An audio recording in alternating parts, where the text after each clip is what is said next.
guide. Hi everybody, it's Nutman from hotmods.net. I'm going to show you a little video today about how to sleeve your cables using something called Paracord. This is Paracord, made for parachute troopers from the United States, I guess, during the Second World War. And it's a really strong material. This is it's numbered 550, which means it will break at 550 pounds. If you pull it really hard, that's what it can take. But I'm not there for the strength of it or anything. I'm there for the really dense weaving of this. It's much denser weaved than regular nylon sleeving, where you have one thread, two thread, three threads in one product. This has I don't know, 20 or something like that. It's multiple weaves, and as you can see, I'm not really sure you can see this on the video here, but this one is a military, it's a woodland camo color, but you can get them in various, really many kinds of colors and patterns as well. But it's a little harder to sleeve. Actually, it's a lot harder to sleeve with this than regular sleeving, but let me show you how it's done. Take a look. So let's get moving on. First of all, compared to regular sleeving, why would I use Paracord? Well, let me show you the difference. I'm not sure you can see it that well on this video, but I've made some shots as well. This is regular sleeving. This is Paracord. It's a much denser weave than the regular ones. The regular ones is like 3 threads next to each other being woven into each other to form the sleeving.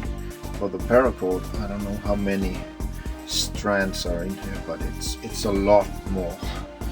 And I have seen sleeving, nylon sleeving like this with patterns and lots of different kinds of colors.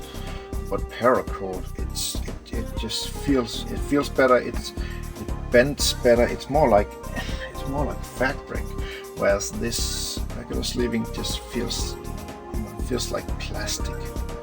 It's much easier to work with this stiff kind, other than the Paracord. But once you get the hang of it, and once you're done, you will be very pleased with the results. Trust me. Okay, so, and well, also it's because Paracord it's quite cheap. I got this big bunch. It's 100 feet approximately.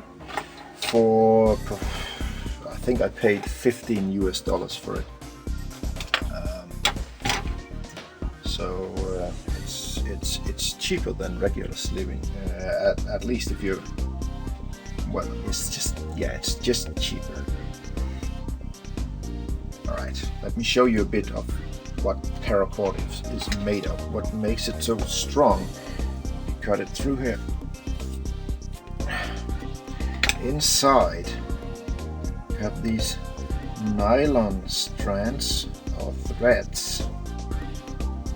I think it's 2, 3, 7 threads in here, and they together form. It's really powerful. As I said, this type of Paracord that I have bought here can hold up to 550 pounds before it breaks. So it's and that's just one string.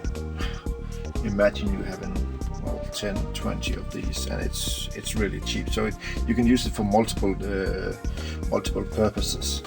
Alright, let me get this on its way. Alright, cutting it off.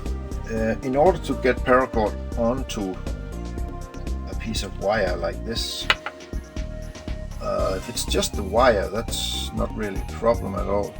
But if you have these metal pins at the end, this is from a PCI Express plug, but it's the same kind of pins that go into a that go into the ATX 24 or 20 pin connector. It's the same kind of pins, and they have these little tabs. I'll show you the picture here, that will grab hold of the paracord when you try to slide it over them. So it'll get stuck, especially with longer pieces of paracord. It's a problem. So what would you do in order to get the paracord onto this piece of wire? Normally, when you cut off the paracord, I showed you that. Let me take another piece. I have so much of it, and it's so cheap. Okay, you got a piece like this. On the internet, various guides are showing you that you should bend the ends like this and pull all the threads equally out like that. So you have all the threads, and now you pull one of them at one of the ends and find out where the thread on the other end is. So you would take that thread, tie it to wherever you want to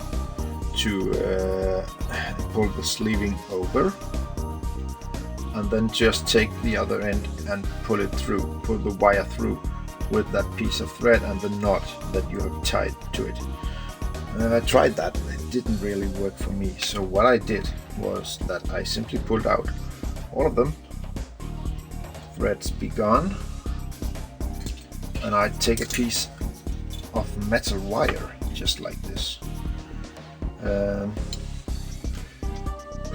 For a metal pin, ATX, PCI Express, or 8-pin EPS, or whatever they're called, you can, if you create a little hook, if you bend the end of the metal wire to create a little hook, you can hook it from the back side. There's a hole where the male connector on the motherboard or the graphics card or whatever it would be would go into this female connector. So it's hollow in the middle, and from the back there is an open hole, so you can make it sit like this, and that would be fine and dandy. You can just use the metal wire for pulling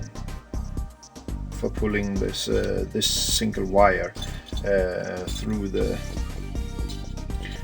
sleeving. But there are, as I said, these small tabs, and they need somehow to be taken out of play. And what I normally do is that I take a piece of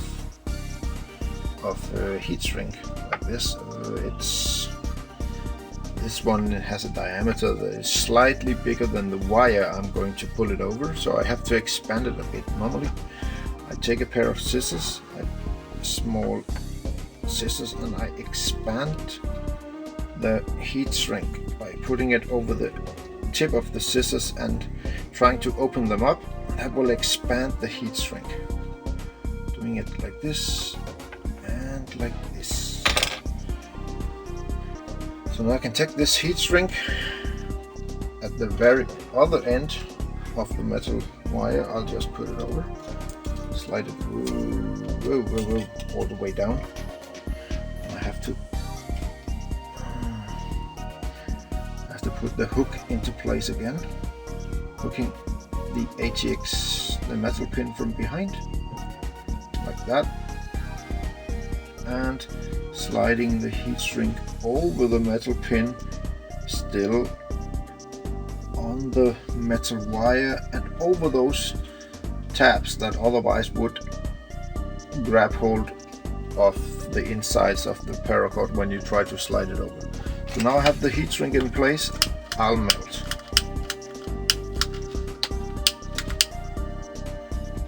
that, and there we go. It sits tightly there. And now I would take my piece of paracord, and first I have to show you what I do to prepare my sleeving before I slide it onto any wire that I'm going to sleeve, because the ends, whenever you have cut a piece of sleeving, the ends they're a mess, so you have to control them somehow. I do this by melting them just slightly, and then I try to shape the end to be 90 degrees to the direction of the sleeving. So I do like this. Whoa, and I take my hand and try to shape it a bit. So it'll be a rather hard ring at the end, but it's flat to, it's 90 degrees to the direction of the sleeving. So it looks like the end of a tube. That's nice. And also, when you melt the ends, the end is slightly bigger than the diameter of the rest of the sleeving. So when you take a piece of, let me show you, take a piece of heat shrink and put it slightly over the end. Once you melt this, that ring will act as an anchor that holds the heat, the sleeving nicely in place on the wire that you have pulled it on top of. Okay, but that was just one end. I'll take the other end as well and melt that. I try to shape it before I melt it. It's a much easier job if it looks quite similar to what I want to achieve. Melt and shape. Doesn't look too bad, but I could have done a much better job if I hadn't had to make a video at the same time. And then because melting this will also make the entrance of the sleeving slightly smaller, so I have to expand that a bit again to be able to make it go over this piece of heat shrink that I have sleeved onto the metal pin. Paracord doesn't really expand that much, so whatever you can do to expand it before you sleeve, run it over the wire you are sleeving, that would help you in the long run.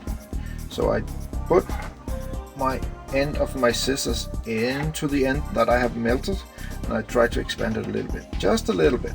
It will take some practice for you to get used to it, but just a little bit. You don't want to destroy the ring that you have just melted.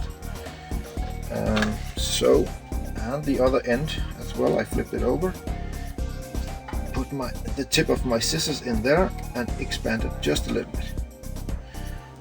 Okay, that's better. And now I take my metal wire.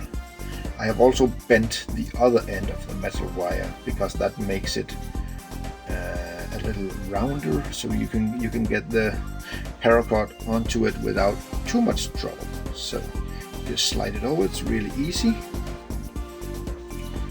And you just pull the entire wire through, reaching the part where you have put heat shrink over the metal pin, and just make sure that you slide it over like that, and then you can pull again and it will come nicely over. If you hadn't applied a little bit of heat shrink over the pin, those two little tabs here would certainly have grabbed hold of the paracord and made it almost impossible to pull it onto the wire.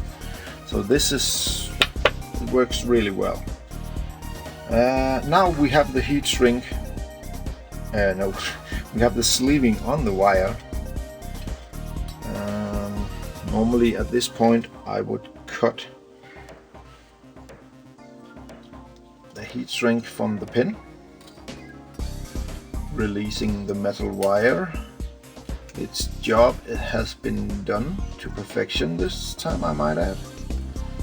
It's not always the case, but practice makes perfect, I guess. So come on, I need practice using a pair of scissors as well, I guess. Okay, like that, and you can release the hook from whatever, from the metal pin, just like that. Okay, there we go. So paracord is onto the wire. What would you do now? Let's start with the easy part, this end where the metal pin sits. The metal pin, of course, goes into a plug of some kind. Let's just take the PCI Express because that's what I have right here. You would measure and see how far does the pin go into the PCI Express until it clicks into place, because you don't want to put the sleeving all the way up so you can't see any of the wire, because then you won't be able to apply heat shrink over this and still make it go into the end of the plug. You have to put it back a little bit and measure and see. That's about it.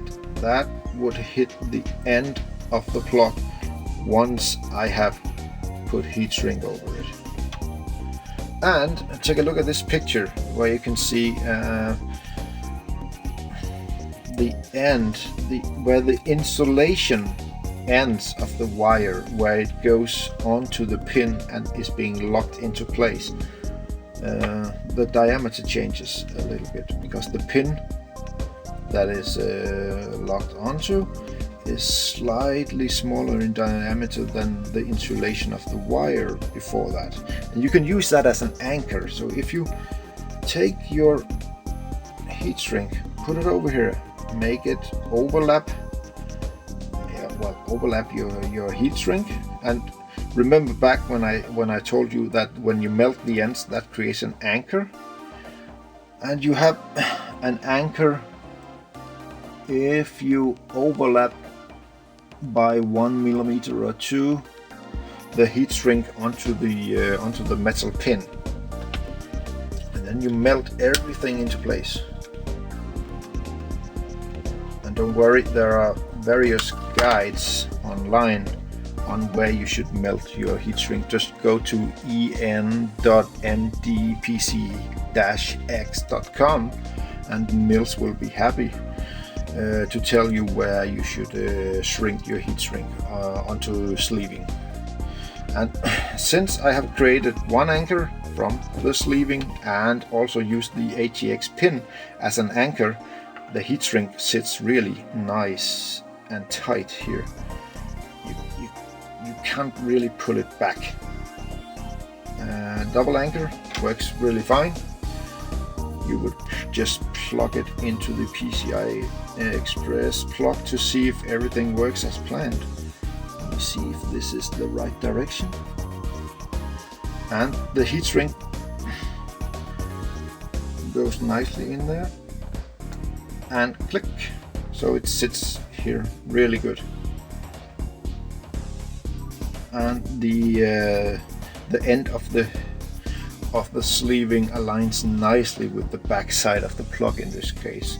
It takes a bit of practice, and making sure how far back you would put your heat shrink, how long a piece of heat shrink would you require. If you cut all your pieces of heat shrink beforehand, it makes it a much easier job to make sure that once you have shrunk them all in place on each of the wire, they will sit in a straight line. It takes practice. So try and then try again. Okay, but the other end. Right now the sleeving is just sitting here a little. It can move freely on the wire. Normally this other end of the wire would be soldered in place, maybe into a PCB on a PSU like this. would be soldered here.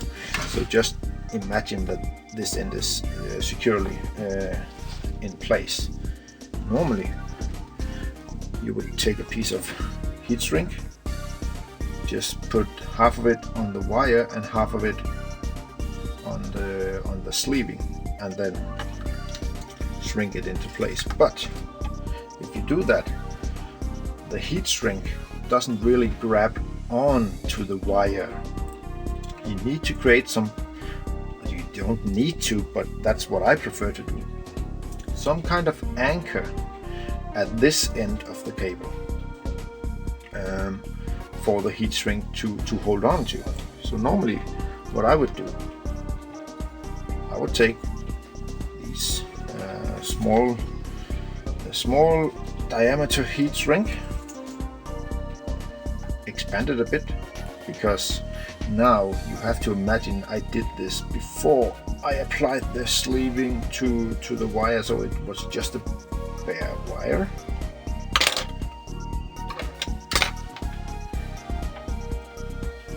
And the bare wire would have looked like this, and I would have need to expand it a bit more to make it look like I was demonstrating in the right chronological order, like that. Okay. This expanded piece of heat shrink would have been able to come over your ATA, your metal pin here, and all the way down the wire. And this is done even before that you took the metal wire and hooked it in place and applied heat shrink over that. You would have done this as the first part of sleeving this single wire. But you would have taken this and you would have run it all the way to where you thought that your paracord would sit, and I will say it would sit.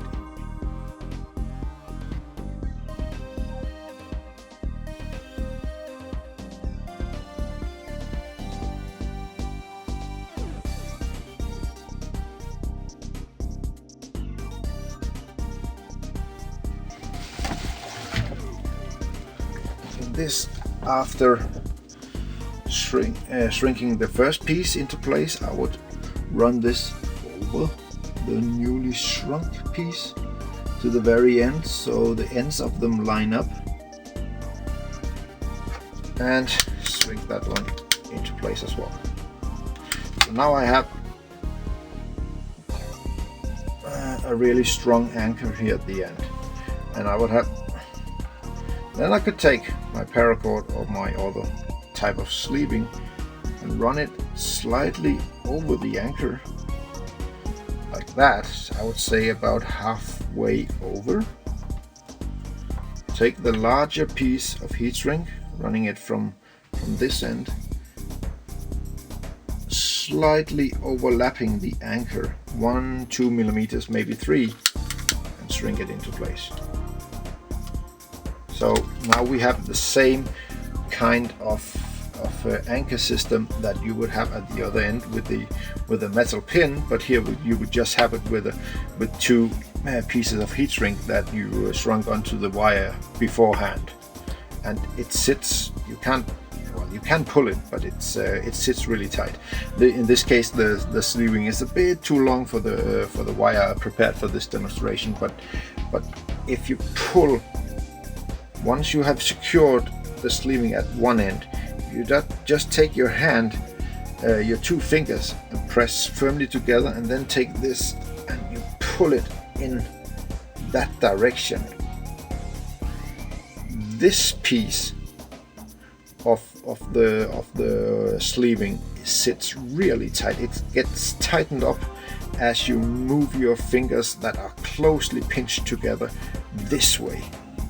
It moves the leftover sleeving in that direction, and it takes practice, as I told you before. Practice until you get to a point where you can just measure. Okay, I know that this paracord stretches this and that far on that piece of on that thickness of wire that I'm sleeving right now. So you need to cut it approximately there and put the anchor there.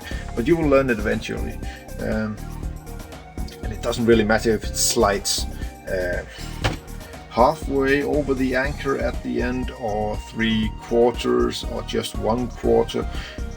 The primary bit is that the heat shrink that you apply onto the anchor grabs hold and overlaps on that end, because then the heat shrink can't, the sleeving can't pull back in that direction. It will sit in place, and you will just normally pull it here, not all the way up. Put your hands here, take a piece of heat shrink, shrink it into place, let go. Because this bit would also be quite stretched out. So you need to try that. And afterwards you would have wire like, let me show you, like this one. I already I'm sleeving a PSU for a project right now, and it sits really tight onto the wire. I sleeved it here in the end first, and since this is a split wire, I had to create an anchor here. I couldn't use the pin for this one. I created an anchor with 2 pieces of small diameter heat shrink here, and also at the other end of the wire that is actually inside the PSU. So I think that's more or less it for my sleeving guide using Paracord. The technique I use here is almost the same as with regular sleeving. Regular sleeving being something like this compared to Paracord. The only real difference is that Paracord is much more flexible. This regular sleeving is more stiff. It makes it easier to pull it over the wires. Paracord can be a bit of a hassle doing that, but practice. I learned it in one night. You can do the same. Okay, this is Notman from hotmods.net. Thank you for watching.